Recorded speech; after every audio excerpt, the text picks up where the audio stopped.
Happy Saturday, everybody. Welcome. Oh man, it has been such a long time. I am super happy to be here on tonight. It is Saturday night. We are among the living, and life is wonderful when you are living in purpose.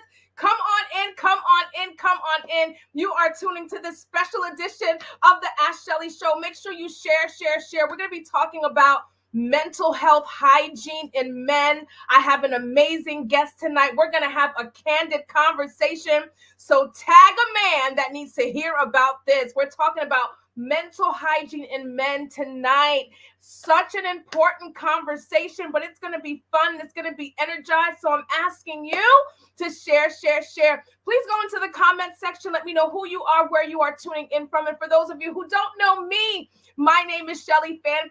I am your emotional intelligence expert. I am the CEO and owner of Ash Shelley Consulting, and we are hosting a mental health conference on April 15th, right here in Orlando, Florida. And for those of you who are not local, guess what? Get your ticket now and meet us over at the Rose and Shingle Creek on April 15th, 9 to 5, an amazing, powerful one-day conference. And so again, we are here tonight to talk about mental hygiene, mental health in men. Men hurt too, men cry too, men need help too. And you know what? It's so interesting because I was asked just about a week or two ago whether or not men could enroll for the conference. And for those of you, so many of you commented and messaged me after I posted the post that said, heck yeah, men can register too. They are welcome. Men, my brothers, you are encouraged to register. You are urged to register. And we are going to talk about why. Hello, for those of you who are tuning in, please go into the comment section. Let us know who you are and where you are tuning in from. Again, you are tuning into a special edition of the Ash Shelley Show. We have an amazing guest tonight. He's actually one of our speakers for the conference as well. And we're going to be talking about mental health in men. I would love for you to join in on the conversation. Hello, YouTube. Hello, LinkedIn. Hello, Facebook. Go into the comment section. Let us know who you are, where you are tuning in from, and let's start the conversation. Guys, you are in for a treat. I knew that there was something about this man the very first time I ever heard him speak. And let me tell you what the connection was. Now, for those of you who've been following the Ash Shelley Show for the past 2 years, you know I will quote over and over again a man I consider my Superman. Well, guess what? He has gleaned and has been mentored by the same man. I'm talking about Dr. Miles Monroe. And because of that, listen, you're in for a treat because he comes full, because he understands just as I do that our goal in life should be to die absolutely empty. And this is why Christopher Hampton, Champ I Am himself, will be speaking at the Teach Me How to Heal, the Reframe Conference, April 15th, Rose and Shingle Creek Hotel, right here in Orlando, Florida. I am super excited. You know what? We cannot bring up royalty without announcing exactly who we are about to hear from. So give me one moment while I pull up his bio. Ladies and gentlemen, if you are tuning in, share. We are talking about mental health in men, mental hygiene in men. And I am asking you to share so we can get the word out. You never know whose line of sight, whose earshot this will fall in. And we are hoping to truly bring people to a place of wholeness and whole healing, wholeness, functionality, operating in purpose, abounding and prospering. It's not a lofty goal.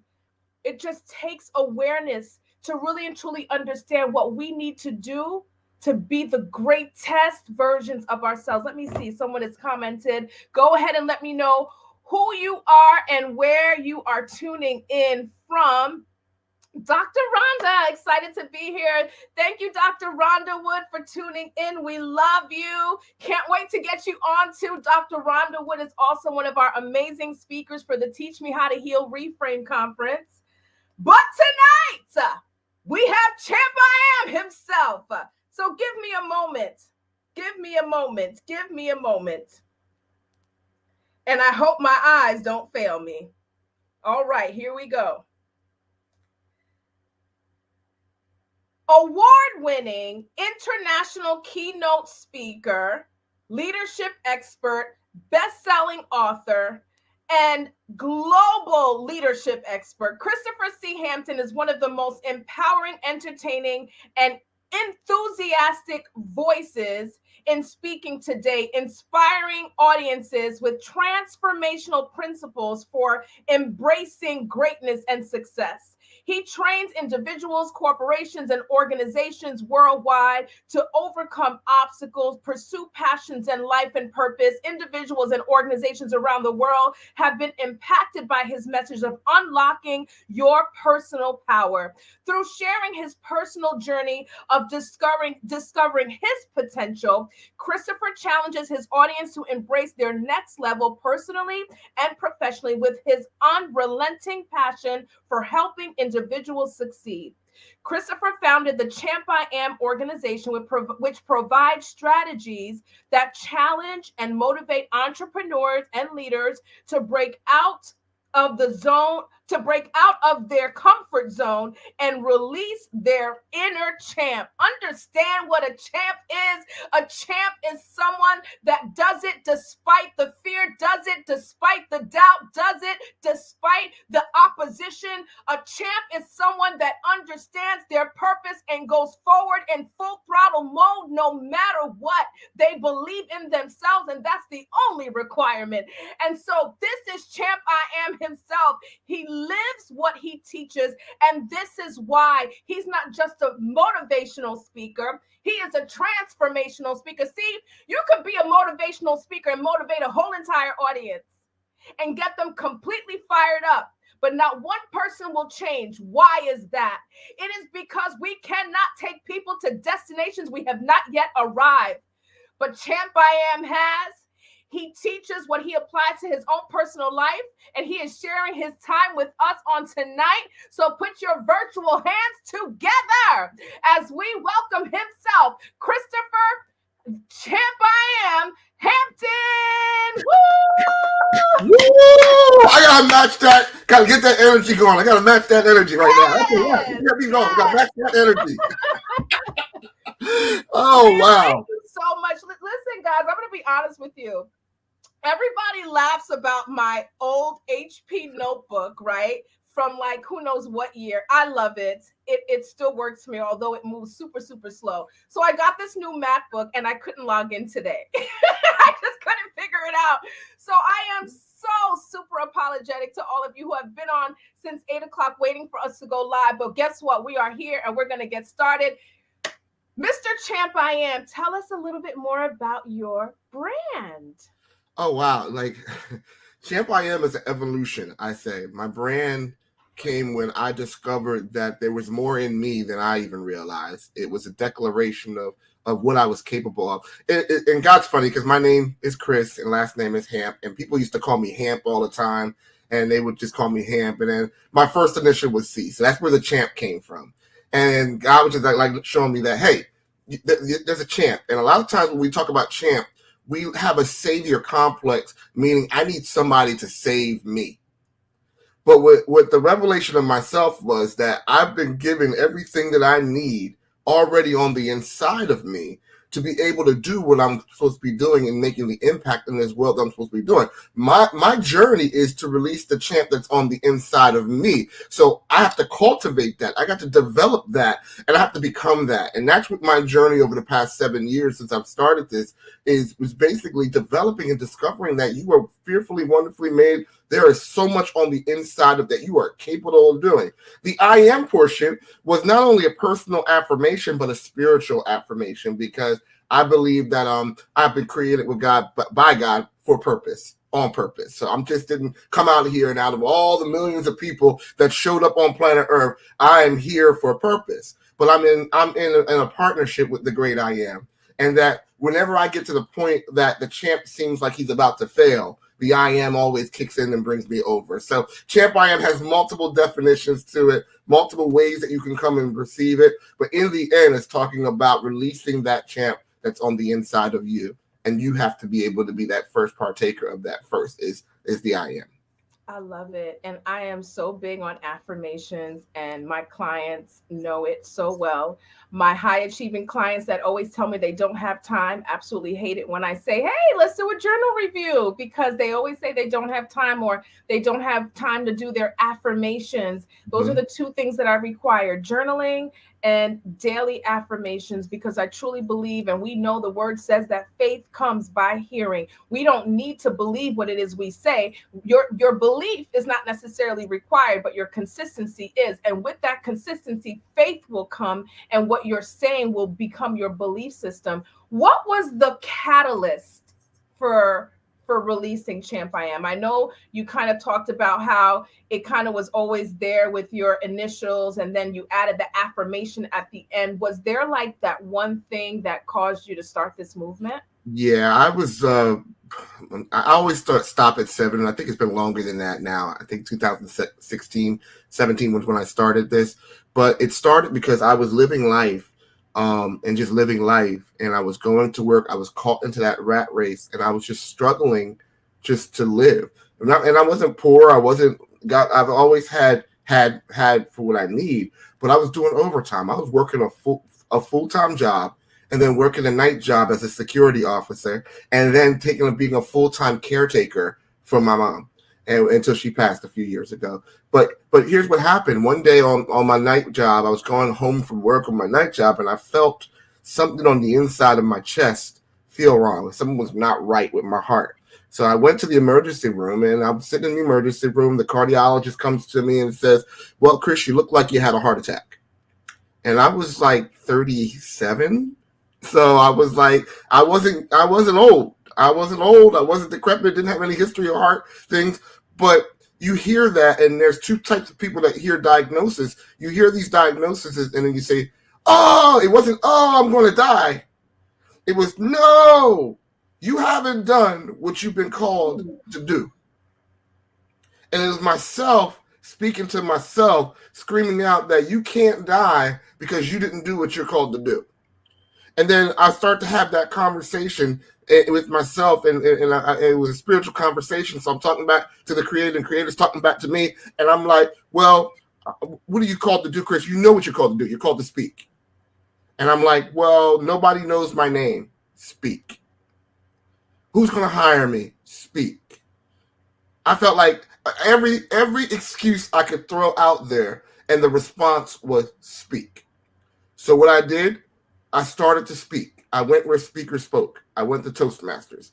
And I went and every time I introduced myself as a Toastmaster, I would say, my name is Chris Hampton, and I am a motivational speaker. This was before Champ I Am even came as a moniker or as a brand.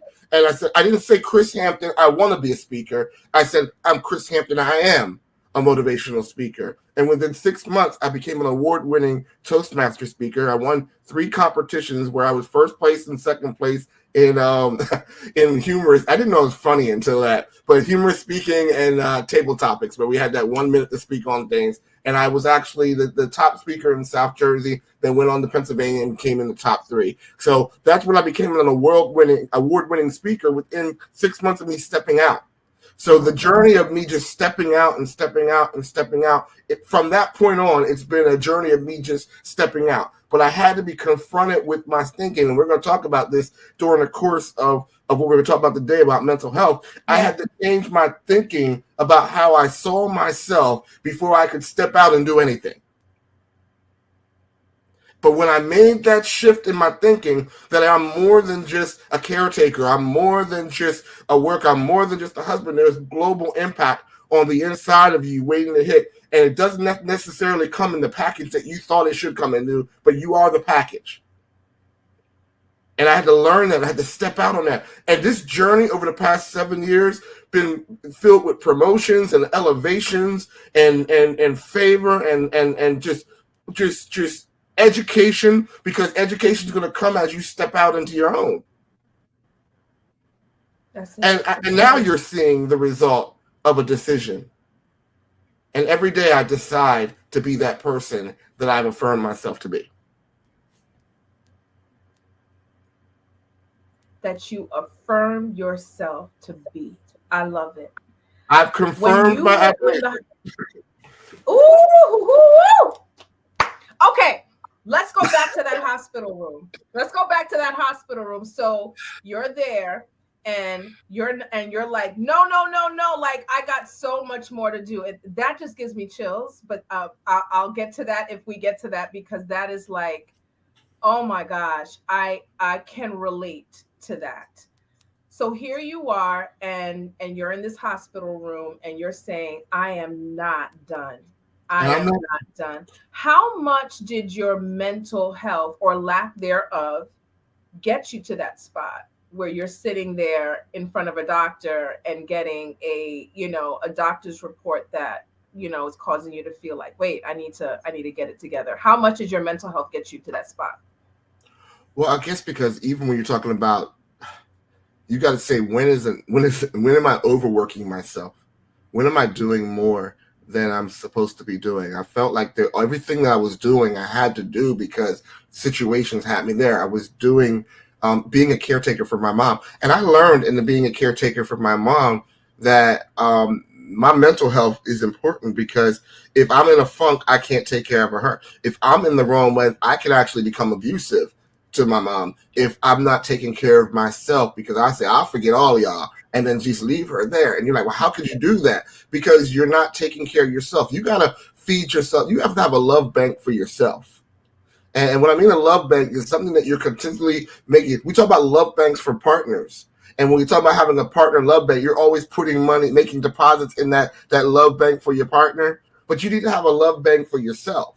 Oh, I love that. When you're talking about that love bank for yourself, because what happens if you're making a withdrawal and depositing it into someone else's bank and you don't have anything to put back into yourself, eventually what happens is you have an empty bank, and then that person is full of your love, and then they end up walking away from you, and you have nothing left for yourself. So I had to start to be able to say, okay, in the midst of me being that caretaker, in the midst of me sacrificing for my family, even when I saw sometimes that my family didn't understand the pressure that was on me or the different things that were on me, at that time I was separated. So I was going through the emotional, trying to heal from an emotional situation of being separated and still discovering who I am in that situation. I was dealing with multiple pressures that were all life-changing pressures. But if I didn't stop to deal with me and realize I am important in this situation, my destiny is not going to happen unless I put my effort into it. And somewhere along the line, I have to make a deposit into my destiny, or I'm no good to the people that are around me. See, Champ I Am came in the point of my lowest point in my life.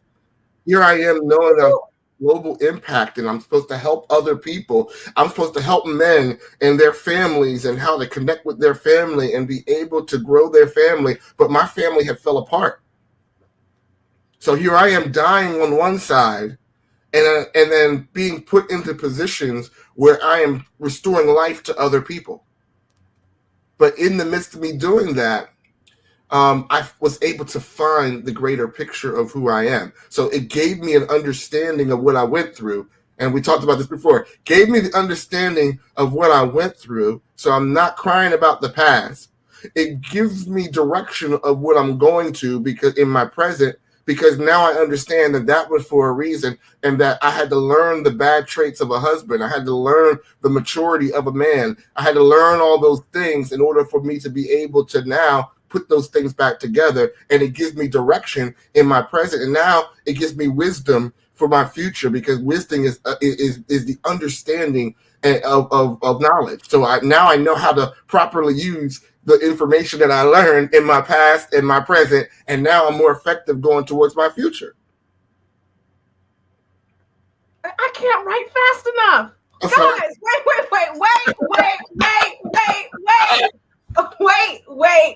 wait. Don't give him too much, Chris. Don't give him too much. We got so much we haven't even talked about. We haven't even got into We're getting there because you said something, and I'm gonna get you. You said something. Dr. Rhonda Wood says excited to be here. She says the champ is in the house. Yes, he is. Hello, Alkia. She says, gotta catch the replay and share this because it's so needed for our men. I agree. Share. Dr. Rhonda Wood, listen, that love bank, for those of you who are tuning in, number one, make sure you go into the comment section. Let us know who you are and where you are tuning in from. Number two, I want you to tell me, what's your love bank balance right now? What is your love bank balance right now? You're going to say low, medium, or overflowing, right? Mm-hmm. Low, medium, or overflowing. I want to know what your love bank balance is. Champ I Am says you got to make deposits into your love bank. And guess what? He didn't say this because he talked about making deposits in other people's love bank, but there is nothing like the deposit that you make into your own love bank account. I hope you were okay with me adding that. I'll give you the flames. Yes, honey. I'm just saying right now, it's funny that you said this whole entire conversation is a hygiene thing. Like, we didn't talk about that. But I've been waiting to talk about this hygiene thing for a while. Mental hygiene, not only for men, but women too. But mental hygiene is something. Every day we wake up and we wash our face, brush our teeth. I knew you were going to go there. Come on now. Listen, every day we wake up, we put our deodorant on, and we take a lot of time. I know how men are. We take a lot of time in how we look and making sure we smelling good, looking good for that date, looking good for that person, looking good for the job, looking good. Why? For the state of looking good. Because when you have personal hygiene, we're talking about personal hygiene, it's intentional. And there's something mentally wrong when there's someone that disconnects from mental and everyday living type things like mental hygiene, right? Most of us, because we don't understand the importance of our mental in our mental attitude, we are neglecting the hygiene. And hygiene is intentional. So we are supposed to mentally brush our teeth, mentally massage our mind, mentally make time for ourselves, meditation, prayer, declarations, confirmations. All these things are verbal because it's allowing you to massage your mental.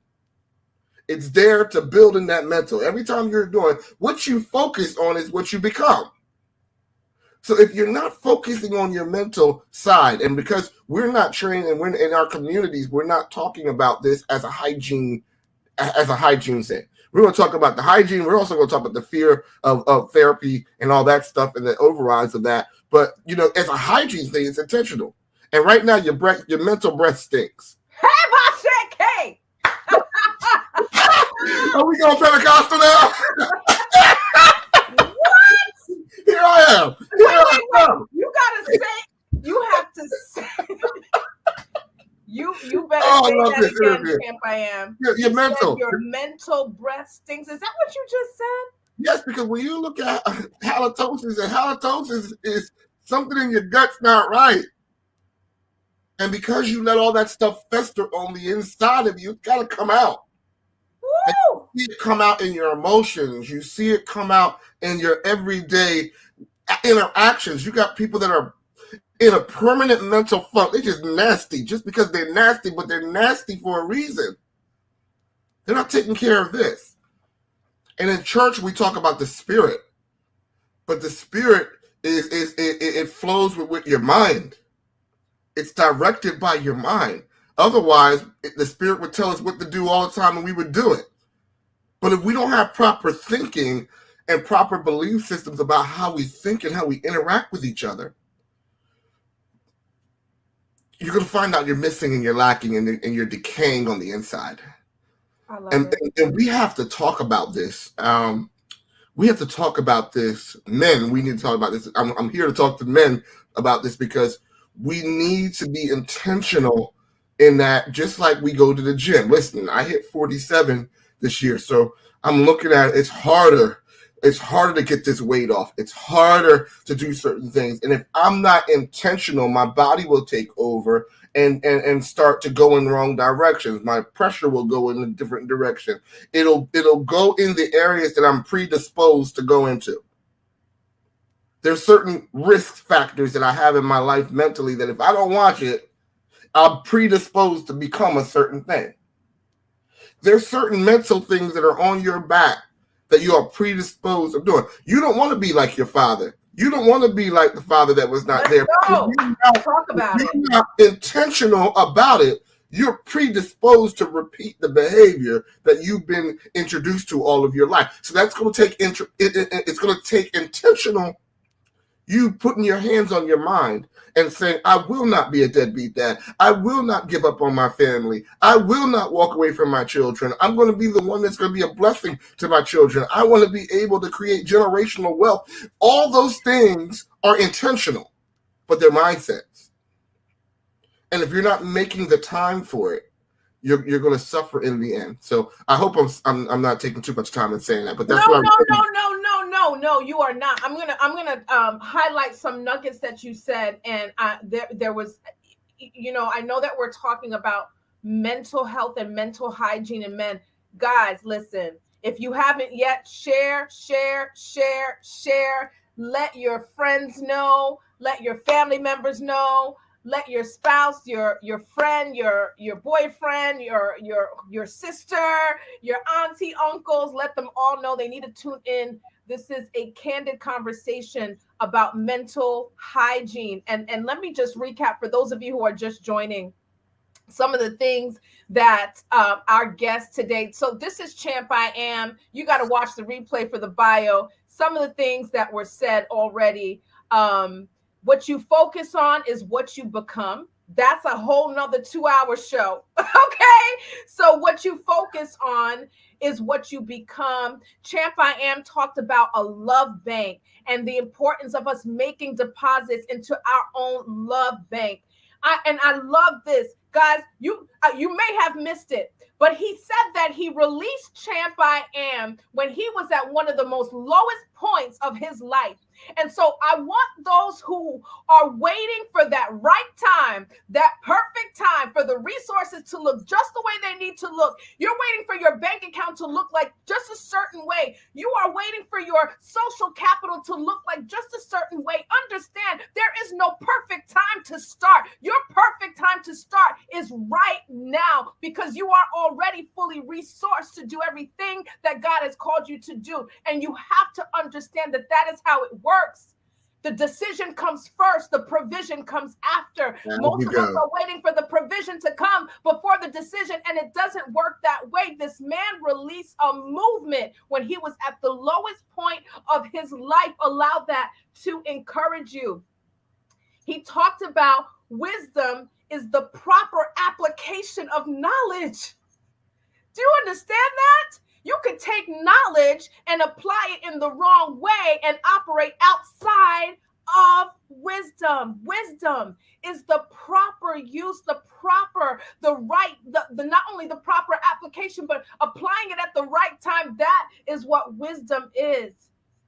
And when he was talking about hygiene, comparing mental hygiene to physical hygiene, listen, my teeth don't brush themselves. I don't know if yours do. And if it does, let me know what it is about your lifestyle, what it is about your anointing that allows that to happen. But the last I checked, we have to actually go into the shower. We actually have to scrub off the dirt. We actually have to be intentional about our physical hygiene, and our mental health hygiene is the same. And he went there and said that most of us are operating with mental bad breath. Is that what you said?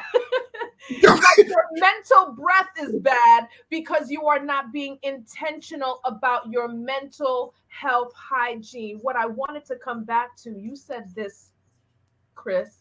You said that you reached a point in your life where you had to learn the maturity of a man.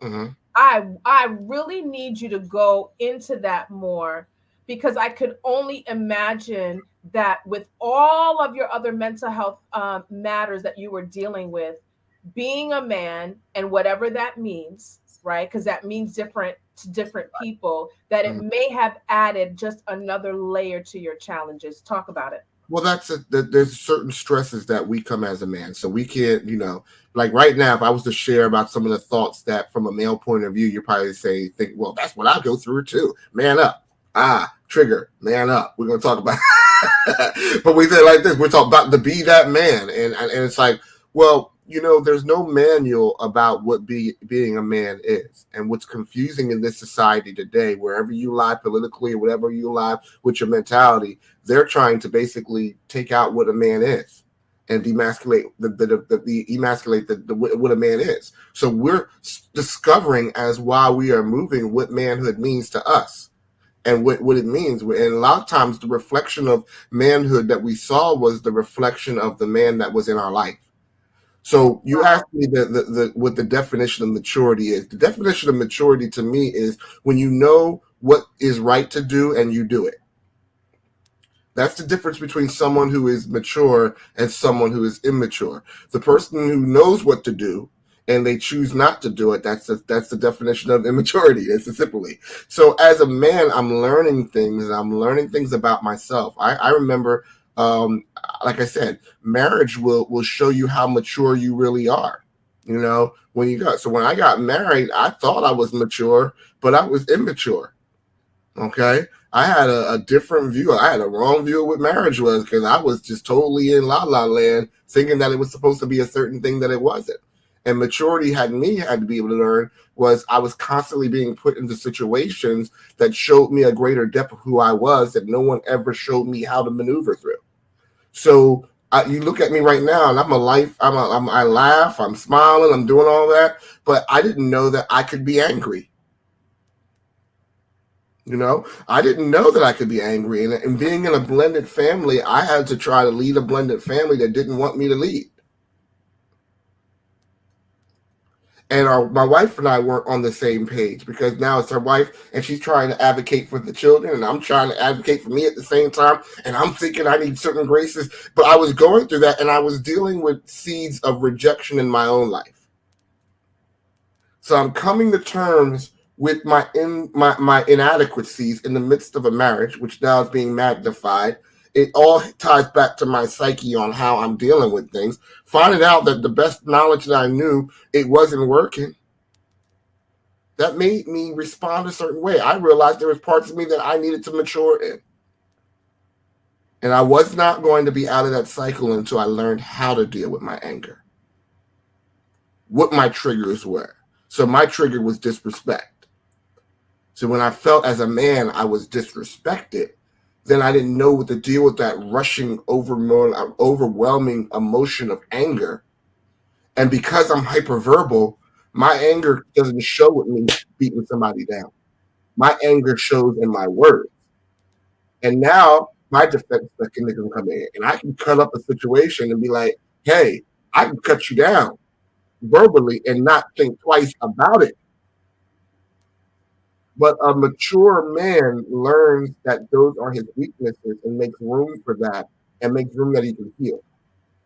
So along the way in my life, part of that, when you talk about hygiene, is there's certain types of hygiene that you can't do by yourself. Like if we talk about the mental halitosis, but just like regular halitosis, there's certain things that you need to go to a dentist to get that stuff to get them deep cleaning for. And you see, with men, we have an we don't like doctors, and we definitely don't like someone who's a psychotherapist coming around, peeking up in there, and then dancing around in our insecurity, right? But just like that dentist is a doctor for cleaning, we have to change the way that we market our therapists. We need to really call them mental advocates because a real therapist is a mental advocate. I They're there love to that. help you to speak. They're there to represent those that cannot speak for themselves. And sometimes when you're in therapy as a man, you don't know how to verbalize the pain that we fit because there's really no clear place that in society that makes room for us to share our heart. Why is that? Why do you think that is? It's societal. It's the way that we are trained culturally, wherever your culture is. So, one of the things I learned in marriage was I kind of shared this with my wife the other day. When we first got married, came off the honeymoon, and my wife was like, we came in the house and the house was flooded. The basement was flooded because the furnace broke. So not only did I have to deal with a financial issue, I got to deal with an issue that I wasn't prepared to deal with. And I shared with her, and I said, she said, well, what are we going to do about it? And I was like, I don't know. Now, take that scenario. My newly wife is now married to this man. And he says to her, I don't know. Now, in a man's mind, I'm like, I'm working this out in my head. Like, in my head, I'm working it out. But I just told her, I don't know. And I didn't know. I was being honest. I thought that I could rest in my security of saying, oh, I got my boo thing here, and she'll be able to handle that. But in her side, there was a whole trust and security thing that I just stomped all over and didn't even realize I stomped all over. So in my side, I'm like, well, how do I share with my wife my insecurities if she can't handle it? And it comes back to a trust issue. Wow. Who do I talk to? Where do I lay my head down? Because now I thought that it was a partnership, and with partners you can share everything with. And I realized that you really couldn't share everything. Who do you talk to? How do you walk through that? And that's a pressure that we have because you have an expectation from you. Your wife has an expectation from you. You can't tell me that a woman does not have an expectation from her man to be something. Well, so there's an expectation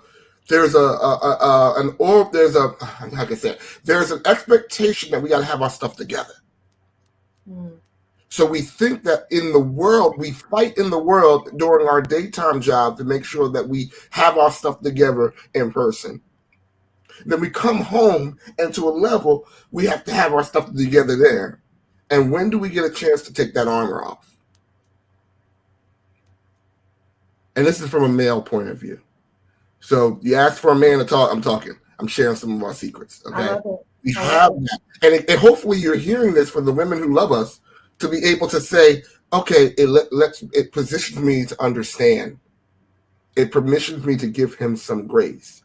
It permissions me to give him some space, because we have ways of dealing with our mental issues and our mental deficiencies, because we do talk to each other. We do talk to other people.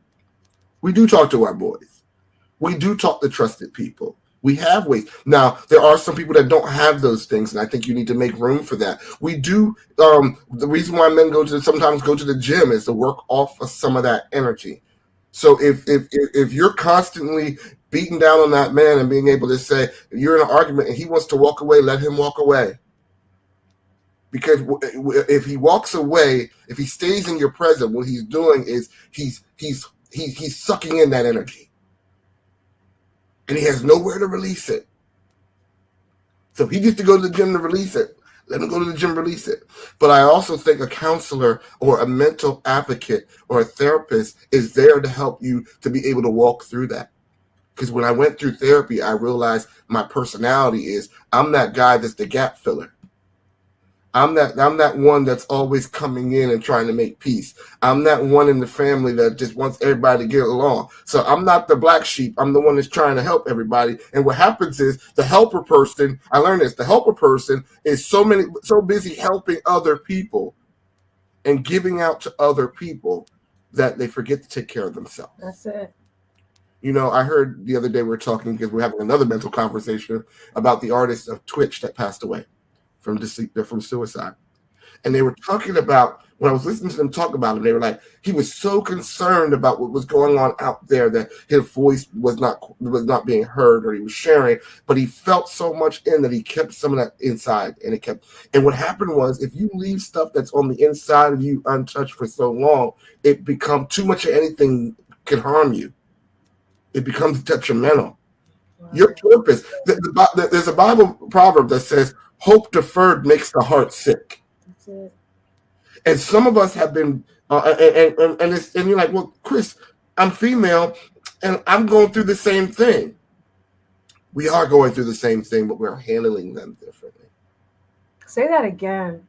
We are We're going through the the same same thing. Say thing, that again. but we're Yes. handling it differently. And what we need to do is realize that this is an area that we need to talk about more. Because to say that you gave up on life is saying that I've given up so much of myself that I don't have anything else to give, and I feel like they really don't appreciate what I gave anyway. So what I got is undervalued. What I'm giving is still undervalued. And when I don't have a greater purpose of where I'm going to, it feels like I'm just living to be living. And that's what we want to do. We want to, with the conference that we're talking about, we want to reframe that. You need to reframe how you see yourself. That's right. Reframe that picture, man. There's so much on the inside of you that your family needs you, even though you think that they don't. But when you're gone, they're going to miss you.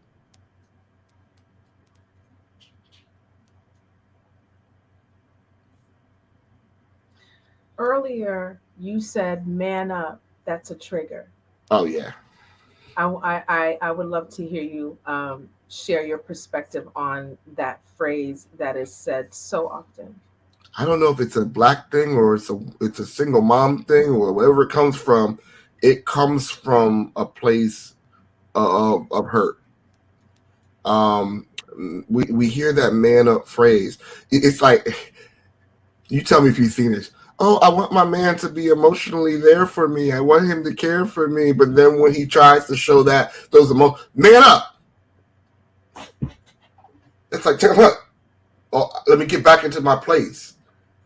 That it puts us back to a position of attention. It shakes us. And it also tells us that we can't be vulnerable with you. Ooh. You want emotional availability, but you can't handle the bulk of who we are. Again, we put that guard up. Just like I hear a lot of women talk about the mask that you put on. Well, there's a uniform that we put on. And we've been trained to wear this uniform. And when you say man up, that's an attention mood. You see how my body just shakes when you say that. And that's what happens when a man hears that all of him's just, stop what you're doing, you're wrong. How do we show our emotions? You see, one of the fallacies I hate that's out there about men is they say women are emotional, but men are egotistical. That statement is so false. I reject that. Yeah, go ahead. False on so many levels because you relegated me to my ego, my id, how I see myself. But the emotions are triggered. And I'm saying that if you don't have a proper understanding of who you are and you're led by your emotions, you are very destructive. You are very destructive. You are egotistical and you're emotional, and you need to have intentionally work on both of them. Because there are many men that are in prison right now because they were led by their emotions. So we're here again to throw that word out there. We got to reframe how we see ourselves, men. We got to reframe on when we need to be able to say, yes, we need healing too. What does healing look like? I'm not saying we have to be in a huddle circle and we crying all day long. It's not how we do it. Even though men cry, we have a good cry. And listen, I'm going to cry. I'm going to cry. I can cry when I get to those points when I'm broken. But we need to be able to create safe places that you can do that and be able to show the inner part of your emotions and not be relegated to be called effeminate because you have an emotional place. And that's where you have a safe community of men that you can fellowship with and that you can share and be able to have. You have to have somebody that can sharpen your iron. But in order to sharpen your iron and be able to keep you accountable, there has to be a level of vulnerability that comes to that healing. You can't be vulnerable. You can't receive that healing unless you are, one, become vulnerable who you are. And you can't become vulnerable unless you trust the person that you're with. So I'm not telling you to go to everybody and tell your life story. Right. Go to a trusted person that would know that they have your back. and that they know that they're going to give you the right information. Because some people that you trust, they're not going to give you the right information. You got to make sure that they're going to encourage you to handle this the right way. Don't go to your people and say, well, you know, your wife is tripping. You need to leave all them. No, that's not, you know, you have that girl say, oh man, he ain't never going to be right for you. He ain't going to, you have that, you go to the wrong people giving you the wrong information. What happened? Yeah. You got to find people that you trust, that they've walked, you know, I think one of the best things in my marriage that I had was when I was separated, I went to live with one of my elders. And one of my elders was there, and my elder and his wife, and I watched him, and I watched how he prayed over his family. I watched how he lived with his wife. I watched, and he told me something even about marriage that helped me, and he called it the playpen principle. He said, I don't harp over everything my wife did. My wife has a personality to her. He's like this lieutenant colonel in the Air Force. And his wife is just like the total opposite of just energetic out there. She pushes the boundaries. And, you know, as a man, no one ever talked about how we're supposed to cover our wives, right? And he gave me this great scenario that I took it with me for the rest of my life, but I'm going to share it tied to it. I'm going to share it with you because someone needs to hear this. And he said, you know what? I treat my wife like this. I give her the playpen principle. She has all the playpen. She has that area where she can play with. But we know that when she hits a borderline, that's when I come in there. The problem is if I'm harping on my wife all the time, she won't recognize the border when the border's there. And that's a great thing to teach for your children, your relationships. Everything doesn't have to be, but we're not trained on how to handle situations when it comes to interrelational. But that changed my whole entire view on how I deal with things, because I don't have to be right on every little thing. Have you ever seen that person in a relationship that's just on the back of the person, everything? Yes. You're like, I can't breathe. Because every time you're talking to me, I'm doing something wrong. I had to learn how to be able, with my wife, to be able to say, okay, she's creative. Boom. If it ain't going to kill us, I won't say it. But when I learned that principle, and I'm like, now that when I say, hey, babe, you know what? I think you need to be mindful of that bar. She now listens. Because she can hear the difference. Now, what did I learn from that? I gave you multiple nuggets on that. But what I learned from that was it was being able to be with someone who was where I wanted to be. His marriage was where I wanted to be. So I found a couple that was living the life that I wanted to be, and I submitted myself to the wisdom of that couple. So you might not go to a therapist at first, but that's the first step of getting help. That's finding people that are where you want to be, in the positive place that you choose to be, and learn from them. You still need to see a mental count. I call mental advocates. I'm not going to call you psychologists or therapist, because I think it sounds better. You should, because you think about psychiatry, thinking they're in there and Dr. Frankenstein's in your head. When I think about the mental advocate, I really like to say, listen, they're there to advocate for you, and you need to go see somebody and see a good one. So I hope that you hear my heart on that, because a lot of things that we're stressing about, you're not complaining, you're actually just sharing. And the doctor will let you sit there and talk. A good therapist will let you just sit there and just let you get it out. And sometimes you never had a chance to just get it out because you always had your armor on. Sit down on the couch, take your armor off, and just start to share from an authentic place. That's the beginning. And then they'll walk you back through the areas that you did wrong. And they won't necessarily tell you what you did wrong. They won't let you say, well, does that look right? No. They're going to confront your thinking. And again, when we can't change our behavior till we change how we see ourselves. We can't change how we see ourselves till we change how we think. Churches try to teach you to change your behavior.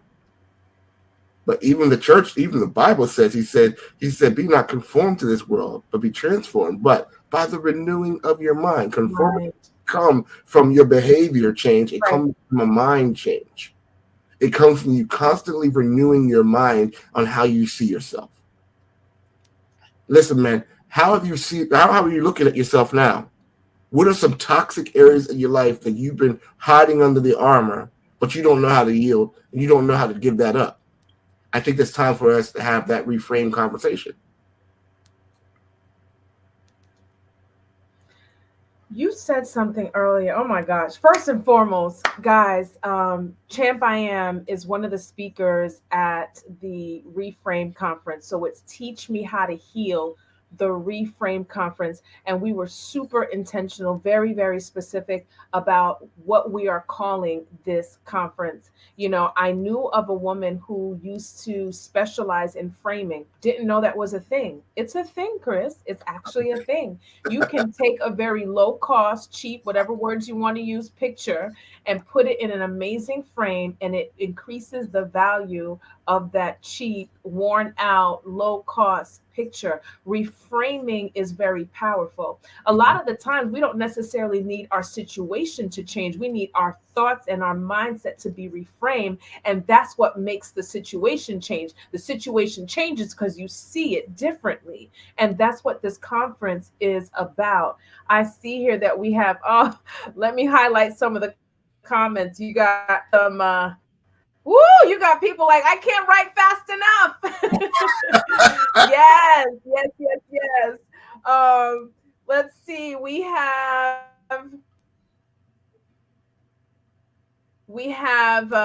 Dr. Rhonda. She loves the love bank idea. Thank you so much, Dr. Rhonda, for tuning in. Alkia says, "Whoo, you spoke a mouthful. You said a mouthful. Yes, he did.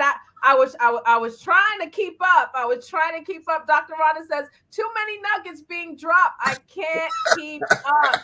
She says, "Yes, we don't want our love bank to be in the negative." Alkia comments exactly. Come on, somebody. Yes, he did take us to church, backed up things from a psychological perspective, and then brought it to the word and right back to the natural. Absolutely love, love, love it. Intentionality. Yes, thank you so much, Alkia. She says she shared it about 6 times.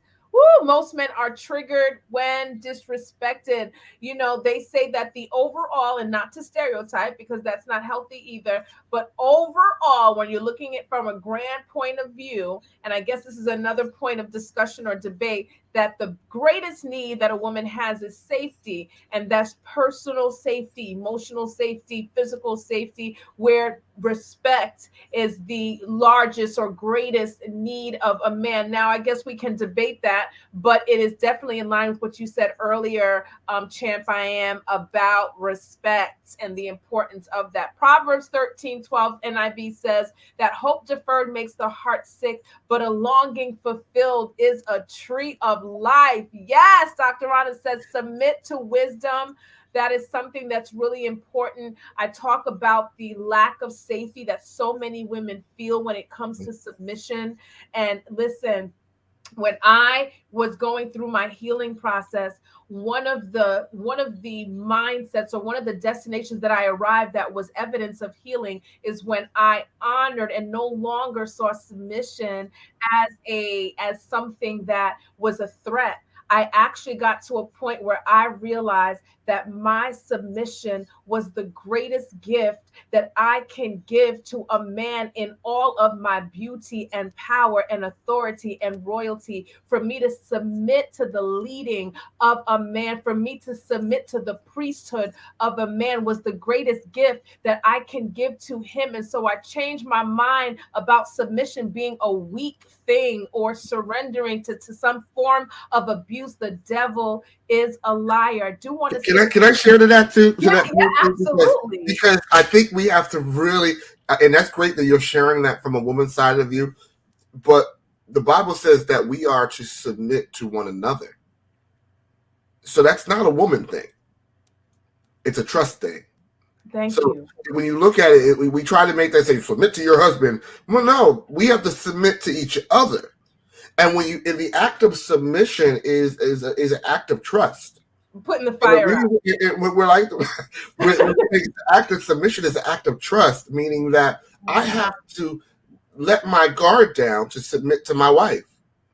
My wife is the wisdom in my family, and therefore I look to her to give me wisdom about life too. She looks at me as a wisdom person, and we have to be able to trust each other. And that's what the journey is. And the journey in a relationship is the journey of I'm learning to trust you. I'm learning to submit with you. sexual intimacy is all about what? Trust. Right. You can't be with somebody you don't trust. Right. So it's a submitting yourselves to one another. And we look at it as when you look at submission as an authoritarian concept, then you begin to see that you're a dominating presence. And that's not dominion, because even when we submit to God, it's voluntarily. That's right. It's not a demand. He doesn't want your demand. That's a slave. There's no slaves here.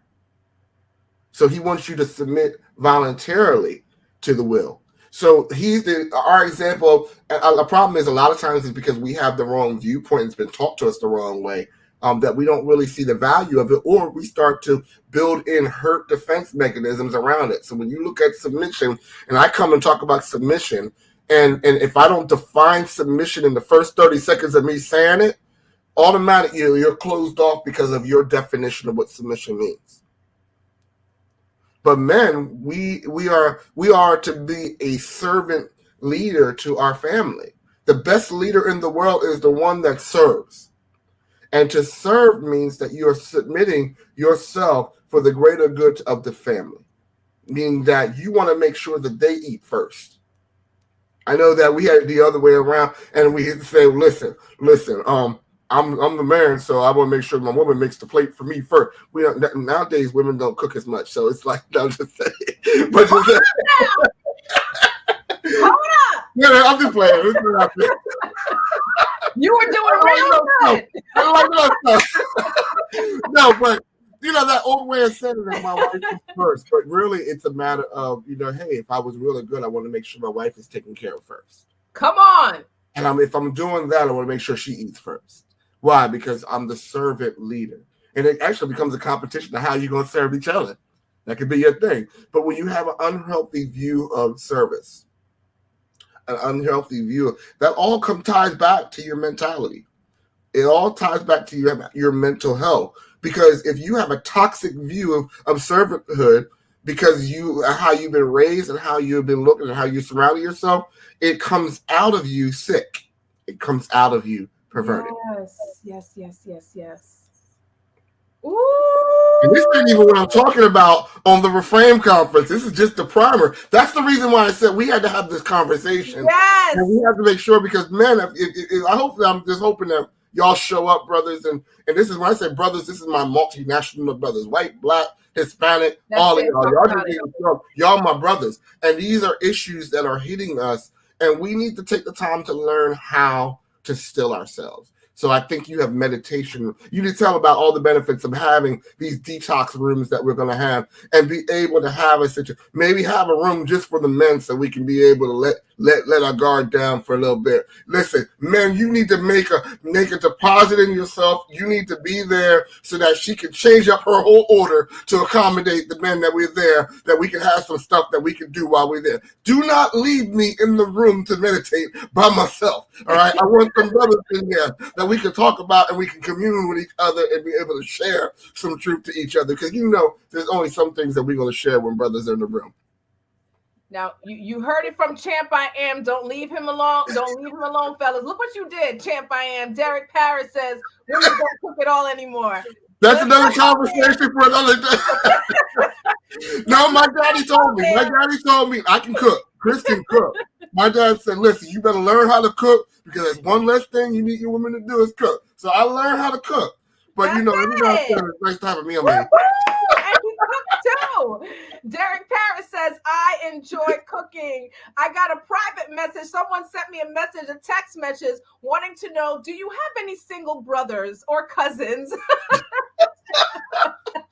Listen, family is weird. They're not all gonna turn out like me. I know, right? It doesn't happen like that. I get it.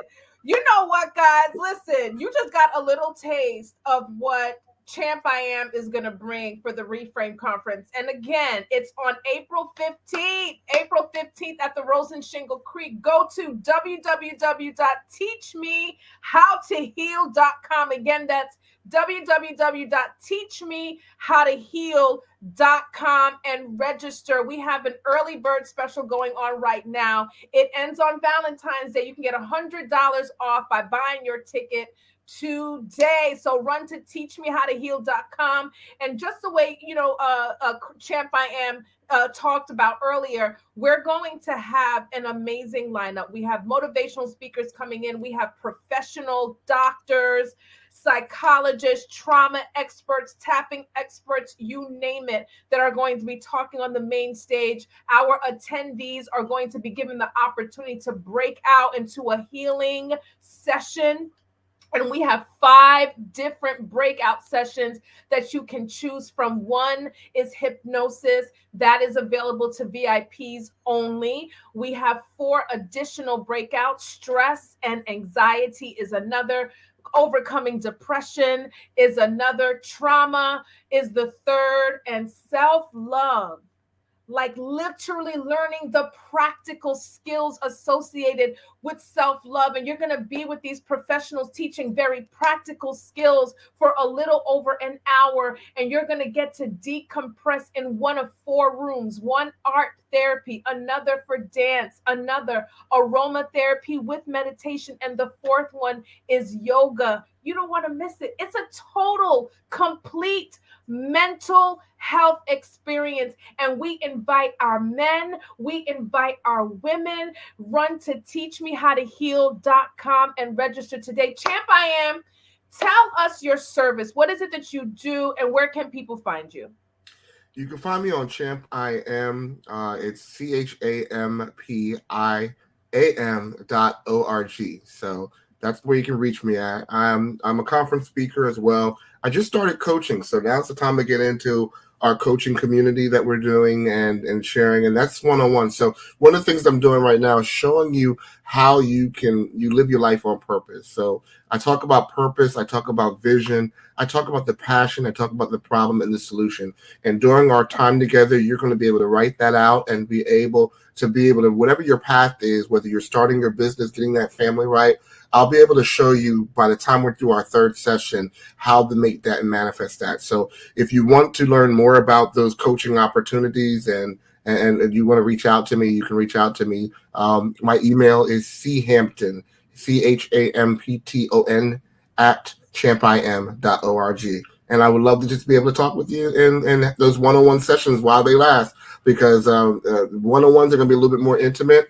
And after a while, we're going to open it up to the group. So get into these one-on-ones while we can work it out, and then get it. You also have access to our group community, which is the Champ I Am network, which we're growing now. So as we start to grow in our groups, you're going to have access to that community of positive minded people that are about building life on purpose. And you have to be able to see that you're not that much different than everybody else. Tell me one more time that email address so I can get it on the screen for those who want to just. The email address is C as in Charlie, Hampton, like the hotel, at champ, CHAMPIAM.org. All right, I think I got that. Great. So for those of you who want to connect to our guest, you can connect with him at champim.org. He is an amazing leader, authentic leader, an amazing coach, and as you saw for yourself, and a transformational speaker. He's among an amazing lineup. I'm telling you, we prayed on this thing, and we fasted on this thing, and we waited for God to show us who was going to put their holy hands on a microphone to assure that every attendee gets a double dose of what they need. So again, run to teachmehowtoheal.com and register today. Chris, if you have one more thing to say to our men that are watching, one last nugget, go ahead and we'll close. I listen. Some of you might not be actually dealing with depression right now. You're dealing with thoughts of suicide. You're dealing with, I want to give up. I want to walk out. I want to burn the whole house down. If you're feeling like that, that's the time where I need you to take a breath right now, and I just need you to center yourself and just say, "I need help." And it's okay to say, "I need help." And like I said, if you need that time where you can say, "Brother, I feel it. I need it," reach out to another brother that's stronger, that we can bear each other up and build a community of strong men, mentally clean, hygienic men. Don't give up on yourself. Don't give up on life, because the world will miss you if you're gone. So again, my name is Chris Hampton, Champ I Am, and I'm here to help if you need it. Thank you again for giving us your time, your talent, your treasure. I mean, we got a double dose, we got a triple dose, we got a quadruple dose tonight. Thank you so much. Guys, you got to catch the replay and share, share, share, share, share. We are super excited about the conference April 15th. Teach Me How to Heal, the Reframe Conference. Run to teachmehowtoheal.com. Register today. Take advantage of the early bird special, and we will see you on April 15th. God bless you all. Thank you for tuning in.